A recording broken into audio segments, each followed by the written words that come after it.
A belief during the witch hunts that the devil, his demons, and witches could transport themselves and others through the air. Flying, also called transvection, was done with the aid of a broom, fork, or shovel, according to law.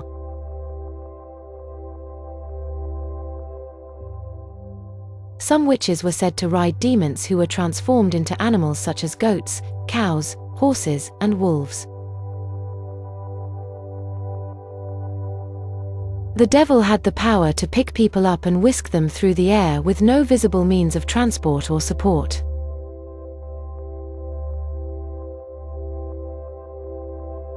While a popular belief, flying was not accepted universally during the centuries of witch hunting in Europe.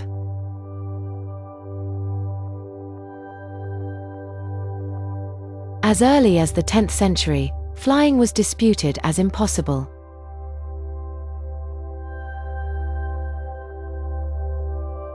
The Canon Episcopi said that if witches flew, it was in their imaginations.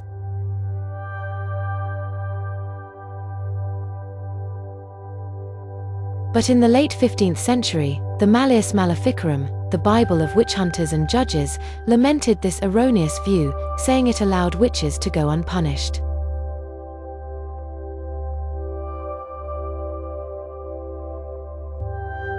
The devil reputedly could transport whomever he pleased at whim.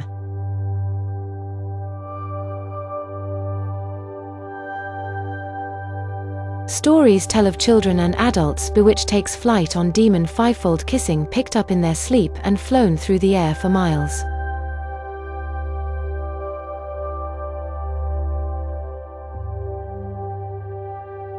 One 15th-century German priest claimed he saw a man borne on high with his arms stretched out, shouting but not whimpering.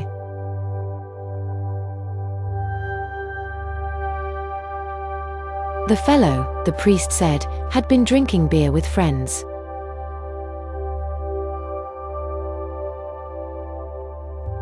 One of the men went fetch more beer, but upon opening the door of the tavern, saw a mysterious cloud, became frightened and refused to go.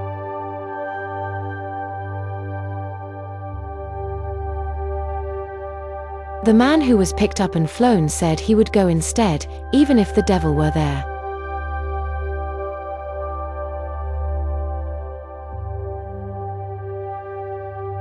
Witches, sorcerers, and necromancers were said to be able to fly with the help of magical ointments consisting mostly of baby fat that had been boiled off the limbs of a young child who had been killed before baptism.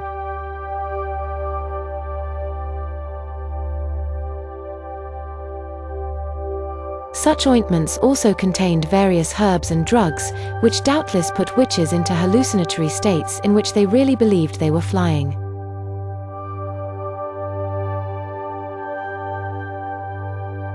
One witch in Italy in 1560 rubbed herself with ointment and went into a trance.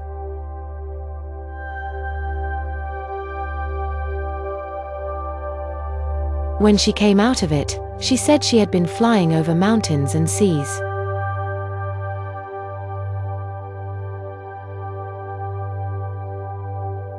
In 14th century Italy, necromancers reportedly made beds fly with magical incantations.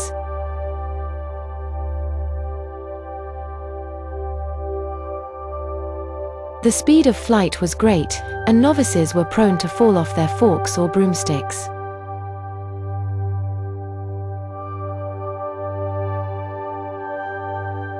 Sometimes the demons who rode with them pushed them off.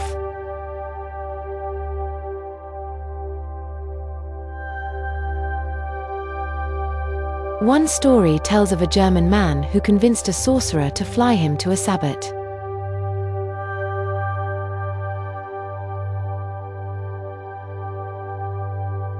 En route, the sorcerer threw him off the broom.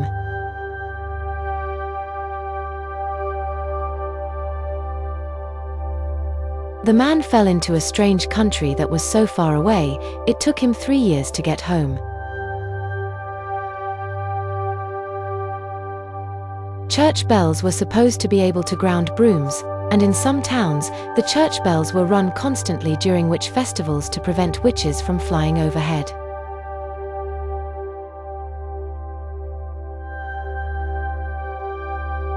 While some demonologists and inquisitors did not believe that witches could actually fly, they accepted confessions of it, reasoning that if witches thought they could fly, it was just as incriminating as if they actually did so. Many witches did confess to flying. Some said it was possible to fly either bodily or by imagination.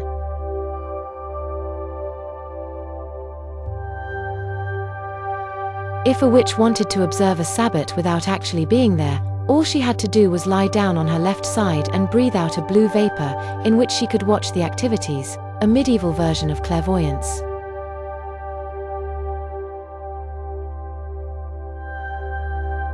Flying is not mentioned much in English cases of witches.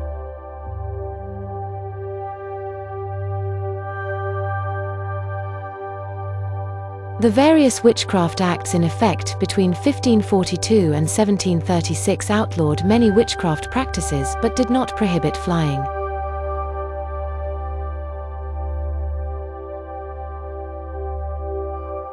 Magical and mystical flight.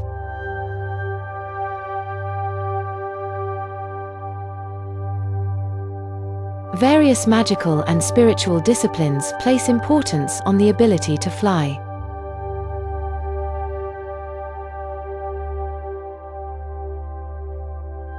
The act of flying is not as important as what the flying signifies.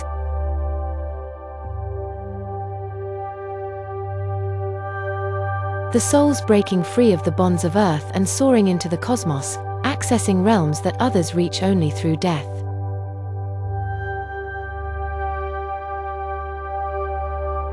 Flying is a transcendent experience, a flight of the spirit.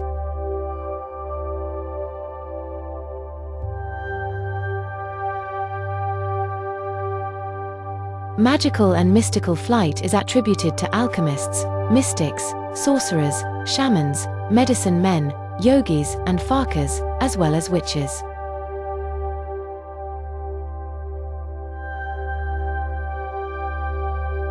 In many shamanic rites, the shaman identifies with, or becomes, a bird in order to take flight.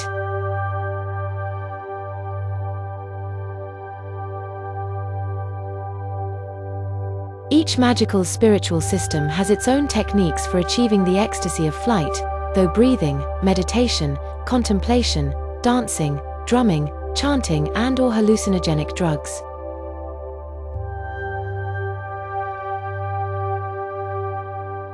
Mystical flight is attained by many modern witches, many